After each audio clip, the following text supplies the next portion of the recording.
Bom Seja dia, bem-vindo. Tânia. Bom dia, Douglas. Bom dia, Sandro. Um prazer poder falar com vocês da FM Litoral. Senador, Bom dia, senador. Teu áudio acho que está um pouquinho baixo. Se você puder subir um pouquinho o volume para falar conosco, porque nós estamos pelo Dial também. Nós estamos nas plataformas digitais e estamos também nas ondas do rádio. Bem-vindo, senador. Deixa eu pegar aqui um microfone também, pois não. Está ótimo. Bem, hoje, 31 de março, uma data que, pelas circunstâncias que a gente viveu ontem e anteontem, se apresenta num quadro aparentemente tenso. Você tem participado intensamente dos debates sobre direitos humanos, você está presidindo a Comissão de Direitos Humanos no Senado. E eu queria começar com você, senador, a gente queria começar essa entrevista com você repercutindo a ordem do dia que o ministro, agora, da Defesa, Braga Neto, divulgou ontem e que hoje está sendo lida nos quartéis sobre o golpe de 64, avaliando como um fato histórico que deve ser celebrado. A gente quer repercutir essa ordem do dia com você, senador. Como você avalia isso? Bom, eu acho que já era uma coisa esperada, né? Desde o governo Michel Temer, que novamente um segmento que compõe as Forças Armadas resolveu procurar, digamos assim, defender o que eles consideram um legado da ditadura militar. E isso se aprofundou depois que Bolsonaro foi eleito e assumiu o governo. E, historicamente, ele sempre foi um defensor da ditadura, da tortura, da prisão e da perseguição aos oponentes da ditadura. E agora, em meio a essa grave crise, de certa forma, até digamos, essa ordem do dia tinha uma expectativa de que fosse ainda muito mais tecedora de loas a ditadura militar. Como hoje há um clima de muita confusão, né, entre o alto comando das Forças Armadas, especialmente por essa tentativa de Bolsonaro de partidarizar, de politizar e de usar as Forças Armadas para aquilo que, na minha opinião, é o seu principal objetivo: implantar uma ditadura no Brasil, sendo ele o ditador. Para isso, ele trabalha com a ideia de um golpe de Estado, um autogolpe, não é? E, nesse momento, nós estamos vivendo uma situação em que não sabemos ainda qual será o desenlace, mas tudo indica que Bolsonaro não deverá ter força suficiente para isso. E acho que há na sociedade também uma disposição de resistir de todas as formas contra qualquer tentativa nesse caminho. Senador, bom dia. Obrigado por você estar participando do nosso programa. Eu estava vendo hoje de manhã uma matéria da revista Exame dizendo que a Federação Nacional dos Estudantes de Direito e centros acadêmicos de faculdades de direito devem apresentar hoje mais de 30 pedidos de impeachment contra o presidente Jair Bolsonaro e também alguns parlamentares de oposição. Eu gostaria de saber, o senhor que vive esse dia a dia de Brasília, tem clima para o impeachment depois do que aconteceu aí nos últimos dias? O senhor acredita que aumentou essa temperatura? Qual que é a sua impressão? Bem, eu acho que a principal característica que a conjuntura brasileira tem tido desde 2016, quando foi implementado aquele golpe parlamentar contra a presidenta Dilma, é exatamente a instabilidade, não é? Uma instabilidade política muito grande. Eu, ultimamente, quando converso sobre a conjuntura, eu digo: em janeiro, nós tínhamos uma perspectiva muito forte de que, ao longo desse primeiro semestre, nós talvez conseguíssemos fazer avançar um processo de impeachment. Depois, quando Bolsonaro conseguiu, na prática, eleger o presidente da Câmara e construir um acordo com o presidente eleito do Senado, nós chegamos à conclusão que estava afastada completamente essa hipótese. No entanto, agora, não é, 3 meses depois de janeiro, né, o que nós estamos vendo é novamente o processo da pandemia e a forma como o governo Bolsonaro manejou até agora esse enfrentamento à pandemia, numa situação de um isolamento acelerado, de um abandono de forças que lhe eram muito leais e fiéis, particularmente no setor financeiro. É como se praticamente toda a sociedade tivesse perdido qualquer nível de expectativa de que Bolsonaro fosse capaz de enfrentar a pandemia, de fazer o Brasil sair dessa situação de crise econômica profunda que estamos vivendo nesse momento. E aí eu acho que podem ser criadas novamente as condições para um processo de impeachment. Nesse momento, eu diria que nós estamos vivendo aquela situação que pode dar qualquer coisa. Pode dar um avanço no processo de impeachment, pode dar um avanço na tentativa dele de chantagear a sociedade e avançar para um golpe de Estado, e podemos também ter uma situação em que as coisas ficam mais ou menos como estão, né? Mas eu creio que há hoje, sim, do ponto de vista da sociedade, um sentimento de que com Bolsonaro não é mais possível. Senador, mais uma vez, seja bem-vindo aqui no Manhã RBA Litoral.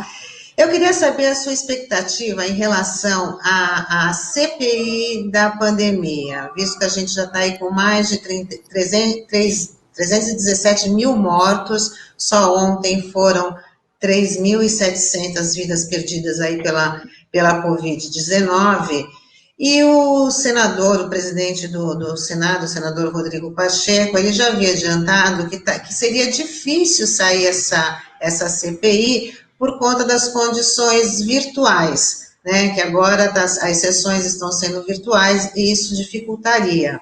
Né? Eu queria saber a sua expectativa, se há condições de ter essa CPI tão importante, porque os responsáveis precisam ser responsabilizados e é isso que a CPI precisa apurar. Bom, primeiro temos que discutir se a CPI é necessária ou não. Eu entendo que ela é mais do que necessária. Afinal de contas, nós estamos vivendo uma página da nossa história que precisa ser inteiramente avaliada, analisada e nós tomarmos medidas importantes para que isso jamais se repita. Eu diria que precisamos, no momento em que Bolsonaro sair desse governo, ou, se possível, até antes, implantar uma espécie de tribunal de Nuremberg aqui no Brasil para julgar os crimes que foram cometidos pelo presidente da República e por seu governo ao longo desse período. E a CPI é um espaço importante para essa análise, em especial porque o clímax do cometimento de crimes contra a população brasileira, contra a humanidade, aconteceram agora durante essa pandemia. Então, isso é uma coisa fundamental, documentar para a história e para a justiça esse momento que estamos vivenciando hoje. Segundo, Bolsonaro, apesar de aparentemente ser uma pessoa que se torna muito valente apenas quando se sente acolhido pelos brutamontes, em termos metafóricos, né? Ele se torna realmente muito valente. Quando ele se sente sem esse respaldo, sem esse apoio, ele costuma recuar nas suas posições. No entanto, nesse processo da condução da pandemia, na minha avaliação, ou nós estabelecemos uma pressão importante para que ele faça o que precisa ser feito, ou então nós vamos todos morrer com essa condução que está sendo dada. Então, a CPI é e seria um importante fator de pressão sobre o governo para que ele tomasse as medidas que são necessárias de serem tomadas, né? Veja, a vacinação está saindo de forma precária, mas só está saindo porque houve pressão da sociedade, da opinião pública, da oposição, da situação, enfim. Então, a CPI também seria importante como um fator de pressão. Agora, como eu disse, o presidente Bolsonaro tem um acordo com o presidente do Senado, né? Para mim é evidente isso, e esse acordo passa por impedir, de qualquer forma, a possibilidade de um impeachment, de CPIs e de qualquer processo contra o senador Flávio Bolsonaro. Agora, a gente sabe que tudo isso depende da pressão social. Nós já recorremos ao Supremo Tribunal Federal, até porque o presidente do Senado não tem o direito de postergar a implantação da CPI. Ele, na verdade, tem que analisar se a CPI cumpriu todos os requisitos constitucionais e regimentais para ser implantada e esse pedido preencheu, ele tem que instalar.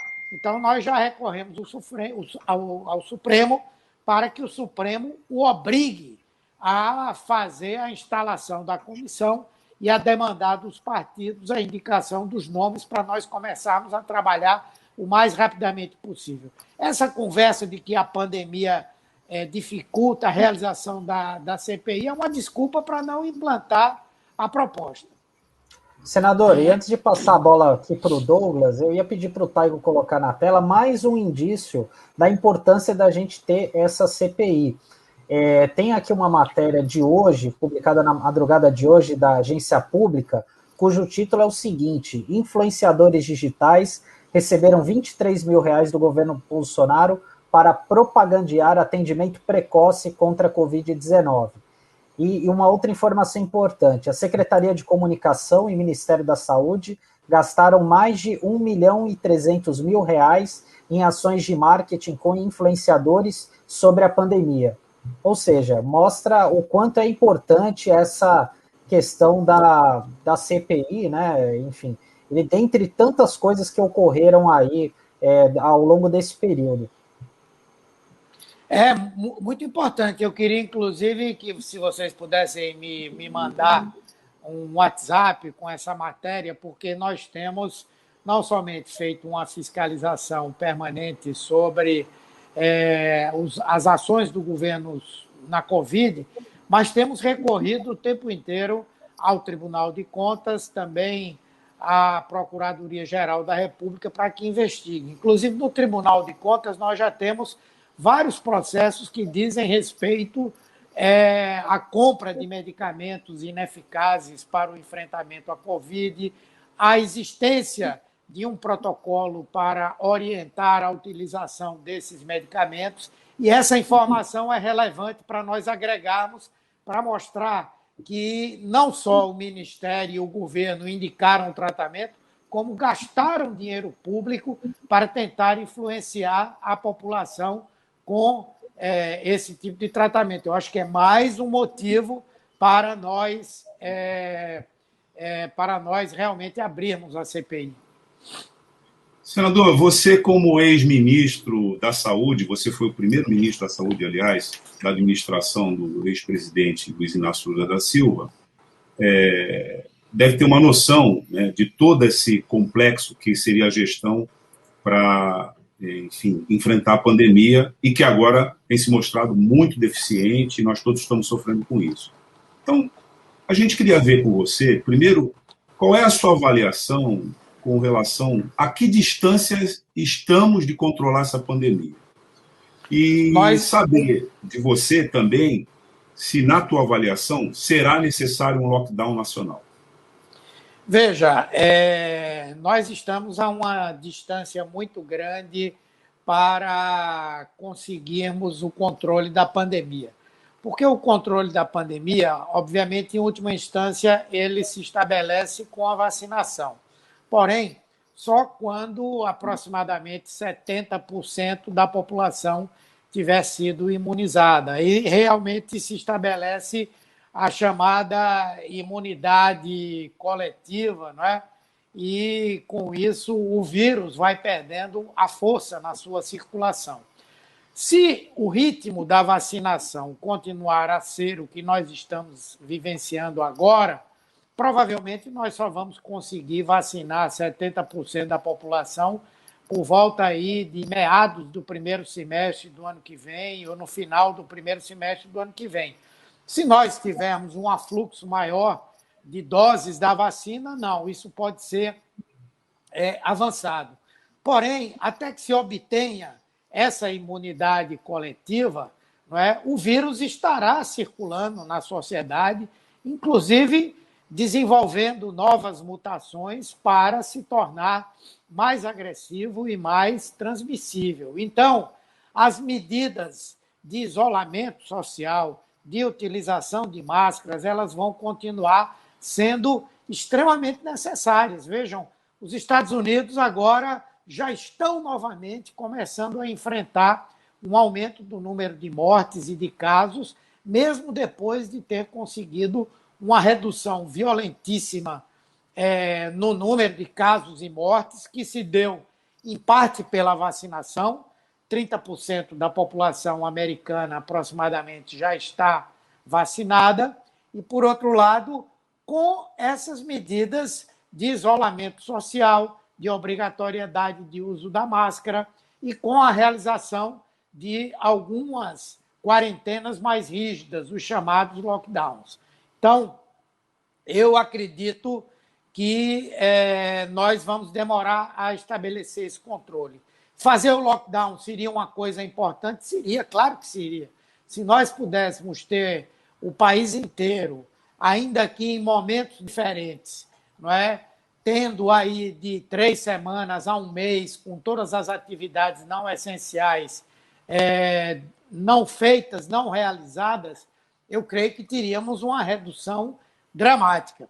Mas veja, se no ano passado não foi possível, não é? Imagine agora, não é? O Bolsonaro, ele não conseguiu em nada ajudar o enfrentamento à pandemia, mas ele conseguiu atrapalhar. Ele conseguiu colocar na cabeça de muita gente de que tudo isso é mentira, de que não existe essa doença, ou de que é uma doença simples, que, na verdade, se todo mundo pegar a doença, rapidamente ela vai embora, que não é possível deixar de trabalhar, as pessoas vão morrer de fome, não da doença, enfim. É lógico que isso cria um clima, não é, que é instigado por essa verdadeira organização criminosa montada nas redes sociais para dar apoio às posições de Bolsonaro, e isso cria uma dificuldade concreta para que governadores e prefeitos, isoladamente, possam implementar essas medidas. Então, o que é que acontece? Os governadores e prefeitos estão implantando já quando a coisa já está extremamente complicada, não é? E, mesmo assim, em alguns casos, tendo que enfrentar a desobediência civil de empresários, da população. O governo não está pagando auxílio emergencial, o que ele vai pagar é uma miséria. Então, eu creio que, embora fosse necessário um isolamento muito mais rígido, poderia ser de caráter regional, talvez, num determinado período, várias regiões ao mesmo tempo, mas eu acredito muito difícil. Está se tentando. Eu sei que governadores e o Congresso estão discutindo a possibilidade de, independentemente do Executivo, se fazer isso, mas eu não sei qual a viabilidade concreta. Senador, queria abordar com o senhor sobre o estado de intimidação e silenciamento que a gente está vivendo, a falar do episódio do Rodrigo Pilha, que ainda está preso, mas também com o youtuber Felipe Neto, com o Ciro Gomes, essa perseguição. Tem até o Taib está colocando que sobre esse assunto você vai fazer uma live hoje às 14h. Eu queria que você falasse dessa situação que o Brasil está vivendo. Nós estamos vivendo uma situação que é claramente de intimidação, não é? Ainda ontem houve uma divulgação por parte de organismos internacionais de que o Brasil é um país que perdeu mais em termos de densidade da sua liberdade de imprensa, não é? O presidente da República, em particular, seus filhos, o governo, tem procurado restringir, sempre que possível, o direito dos meios de comunicação convencionais, formais, tradicionais e alternativos também, né, de redes sociais, enfim. Tivemos esse episódio de tentativa de restringir a autonomia universitária e a liberdade de expressão nas universidades. Nós, inclusive, já fizemos uma audiência remota da Comissão de Direitos Humanos com professores, reitores que foram punidos pela Controladoria Geral da União, pelo Ministério da Educação, e nós, junto com eles, denunciamos essa situação. E existe essa outra faceta, que é agora a utilização de um instrumento autoritário, originário lá ainda no Estado Novo, aperfeiçoado pela ditadura e que ainda não foi revogado, que é a Lei de Segurança Nacional. Isso por conta de críticas, de falas duras de pessoas contra o presidente da República. Ora, se o presidente da República se sente atingido na sua honra, ou compreende que algumas falas representam injúria, difamação, ele que recorra pelos meios habituais da justiça na sua defesa e processe as pessoas que assim procedam e que ele acha que procederam mal, mas não utilizar a Lei de Segurança Nacional para tentar intimidar e para tentar calar essas vozes. Por isso que hoje nós estamos fazendo essa audiência. Na verdade, ela é uma audiência informal, é uma live, mas que eu creio tem um potencial, não é, de reforçar essa luta que estamos travando. Lá hoje estarão a jornalista Patrícia Campos Melo, que foi a pessoa que fez aquele trabalho de denúncia das postagens em bloco durante a campanha eleitoral e a geração de notícias falsas. Ela, inclusive, conseguiu agora, numa ação civil, obrigar que Bolsonaro viesse a indenizá-la. O presidente da Ordem dos Advogados do Brasil, Felipe Santa Cruz, que também tem sido uma voz importante de denúncia contra a utilização da Lei de Segurança Nacional, e o Felipe Neto, que foi quase vítima da utilização da Lei de Segurança Nacional contra ele, porque chamou o presidente de genocida, não é? Então, eu creio que esse, por exemplo, é um esforço que nós temos que fazer para intimidar, não é, o governo na utilização desses instrumentos aí. Eu creio que a ida agora do ex-ministro da Justiça para a AGU deve intensificar essas medidas, e nós também temos que intensificar a denúncia, não é, que estamos fazendo contra esse uso, essa utilização. Senador,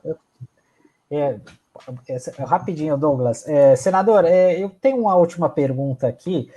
Já que a gente está numa mídia alternativa, e acho que é importante o senhor falar sobre um projeto de lei que o senhor apresentou recentemente, um projeto que cria a Instituição Independente de Acompanhamento das Mídias Sociais.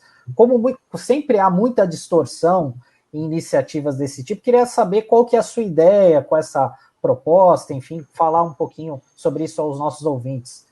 Bem, na verdade, essa proposta ela deverá ser aproveitada, né, incluída num projeto de lei que deve sair desse processo de trabalho da CPI das fake news. Na verdade, já há um projeto que foi apresentado pelo senador Alessandro Vieira e que o relator Ângelo Coronel incorporou um pouco essa ideia.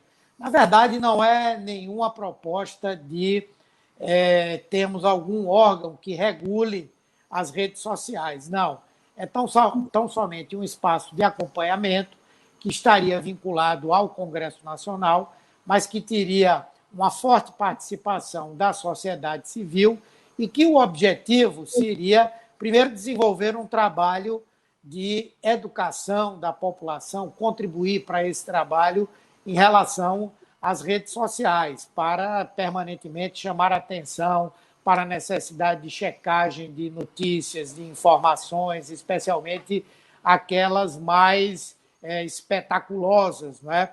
Por outro lado, em recebendo denúncias sobre isso, encaminhar de forma adequada para os órgãos responsáveis por estabelecer essa regulação.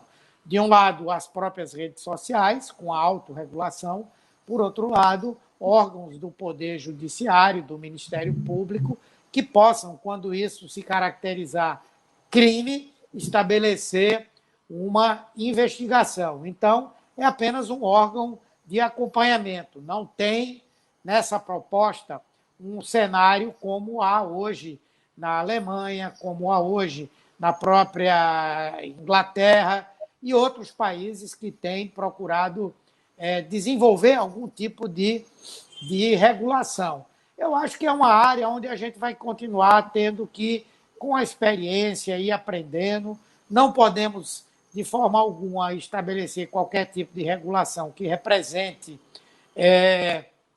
o cerceamento à liberdade de expressão, mas, por outro lado, também não podemos permitir que o que se faz hoje com órgãos de instrumentos de propagação de notícias falsas, que tem uma incidência importante sobre a própria sociedade. Vejam, o que se fez durante o ano passado e nesse ano para desacreditar a utilização de vacinas, a utilização de máscaras, a realização do isolamento social, foram altamente potencializadas em grupos de WhatsApp. Não é?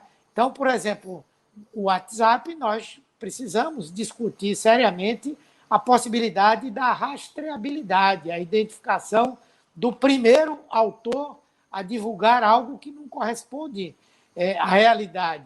Eu, por exemplo, fui colocado num grupo de bolsonaristas no Telegram, né? De vez em quando eu abro para olhar, é impressionante. Não há uma única notícia verdadeira. Não há uma única postagem dos integrantes que corresponda à verdade. E são coisas de um nível de grosseria assim. São grosseiras as mentiras e, no entanto, as pessoas reproduzem aquilo acreditando que aquilo representa. Vejam o que está acontecendo nesse momento na Venezuela.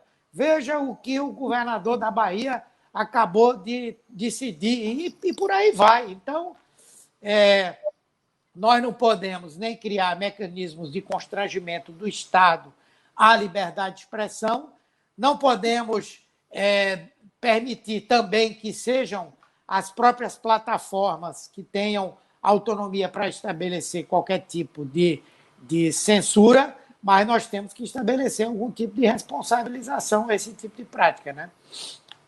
Senador Humberto Costa, nós estamos aqui já encerrando a nossa entrevista. Eu vou fazer uma última pergunta para você, que tem a ver com isso que você discorreu, que é a Lei de Segurança Nacional. Na verdade, esse é um instrumento que sobrevive e que tem sido usado agora para atacar aqueles que reivindicam a defesa da democracia. E já há, no Congresso Nacional, iniciativas de substituir, aliás, uma delas está liderada pelo deputado Paulo Teixeira, seu colega de partido, né, para substituir essa Lei de Segurança Nacional pelo que seria uma lei de defesa do Estado Democrático de Direito. Como você está presidindo a Comissão de Direitos Humanos do Senado, qual é a sua avaliação? Que perspectiva a gente tem de se livrar, né, de a gente afastar a Lei de Segurança Nacional e substituir por uma lei adequada de defesa do Estado Democrático de Direito? Bem, eu acho que no momento que nós estamos vivendo, como eu disse, muita coisa pode acontecer para qualquer lado, né? Mas eu acho que a tendência nós ainda temos um enfrentamento grande dentro do Congresso Nacional, com os que defendem essas ideias estapafúrdias, não é? E aqueles que querem uma ampliação da democracia no nosso país, não é? E eu acho que durante esse período que resta de Bolsonaro, se ele não cair, não é? Vai ser muito difícil a coisa se ligar para um lado ou para outro. É óbvio que agora, com essa repulsa que a sociedade está colocando contra a utilização da Lei de Segurança Nacional nesses termos e contra as tentativas de avanço autoritário por parte do governo, pode-se criar, sim, um caldo de cultura para que isso aconteça. Não é? Por exemplo, essa live que estamos fazendo hoje, lá nós vamos comunicar que vamos reproduzir no Senado o projeto apresentado por Paulo Teixeira. Isso, sim, é algo que nós precisamos fazer para que, onde a votação se dê mais rapidamente, se possa mandar para outra casa e tentar tornar isso uma lei. Vamos fazer outras discussões sobre essa questão da Lei de Segurança Nacional.